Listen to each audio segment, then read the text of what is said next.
বন্যায় ক্ষতিগ্রস্ত শিক্ষার্থীদের মাঝে শিক্ষা সামগ্রী বিতরণ করেছে আদর্শ উচ্চ বিদ্যালয়ের প্রাক্তন শিক্ষার্থীরা। গতকাল সকালে বিদ্যালয় প্রাঙ্গণে আসতে থাকেন একে একে সাবেক এই শিক্ষার্থীরা। প্রতিষ্ঠানটির উন্নয়ন, অগ্রযাত্রা এবং শিক্ষার মান আরো ধরে রাখার জন্য শিক্ষার্থীদের উৎসাহিত করা এবং ঐক্যবদ্ধ হয়ে সামাজিক উন্নয়নে কাজ করার লক্ষ্যে এগিয়ে যাচ্ছেন একই শিক্ষা প্রতিষ্ঠানের সাবেক এই শিক্ষার্থীরা।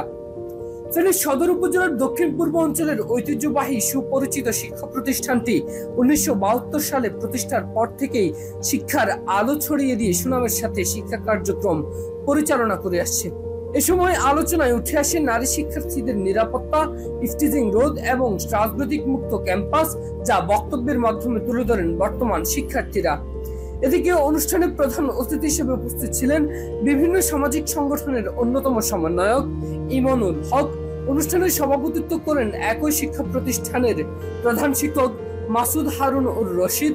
সাদত হোসেন রোকনের সঞ্চালনায় বিদ্যালয়ের উন্নয়ন এবং সামাজিক বন্ধনের উপর বক্তব্য রাখেন আদর্শ উচ্চ বিদ্যালয়ের প্রাক্তন শিক্ষার্থী আলাউদ্দিন মিয়াজি, জয়নাল আবেদিন, হাসান মাহমুদ, জাহিদ রিটু।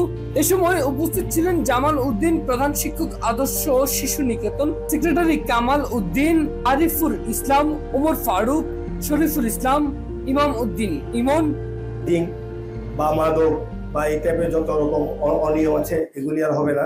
এই জন্য আমি ওনাকেও আন্তরিক ধন্যবাদ জানাচ্ছি। আমি আশা করব আসলে এই স্কুলকে কেন্দ্র করে একটা হচ্ছে লেখাপড়া তো হইতেই হবে, হাসান যেগুলি বললো। আমি আরেকটা দিকে যেতে চাই যে আমরা যত সহজে একটু বলে ফেলি যে ইফটিজিং বা মাদক বা অন্যান্য মোবাইল ইউজ করে, আসলে আমরা তাদেরকে কি আসলে একটা খেলার মাঠ বা এই মোবাইল টিপা থেকে দূরে রাখার জন্য যে অনুষঙ্গগুলি, ফুটবল খেলা, ক্রিকেট খেলা বা অন্যান্য যেগুলি ভালো কাজ, এগুলি কি আসলে আমরা দিতে পারছি কিনা। তো আমি একটু অলপ করে বলতে পারি যে ফেনী শহরে আমরা 98-97 থেকে আমার যে পথ চলা, ওইখানে আমার আব্বার হাত ধরে ফেনী স্টেডিয়ামের প্রতিষ্ঠাতা হয়েছিলেন। ওইখানে আমার 8-10টা ক্রিকেট টিম, ফুটবল টিম আছে।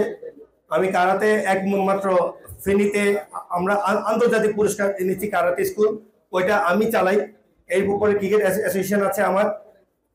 আমাদের একটা প্লেয়ার আপনাদের পার্শ্ববর্তী শিবপুর, ওইখানকার জাতীয় ক্রিকেটের অলরাউন্ডার সাইফুদ্দিন, সে আমাদের প্লেয়ার এবং সে আমাদের এইখানে যেটা অনুষ্ঠান একটা হয়েছিল ওই যে সুবর্ণ জয়ন্তী, ওইখানে সে এসেছিল।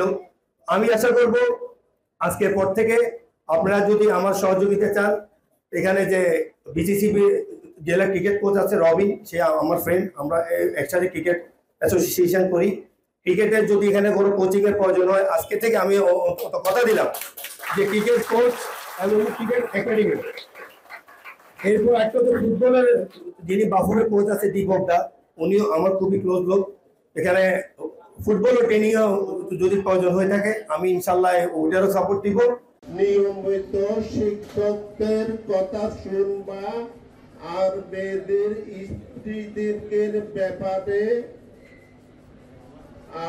হাজার বলছে যে নীতিন হবে না এই কারণে ফেনীর মেয়ে এবারে জয় করেছে, জানো না? ফেনীর মেয়ে এবারে জয় করেছে।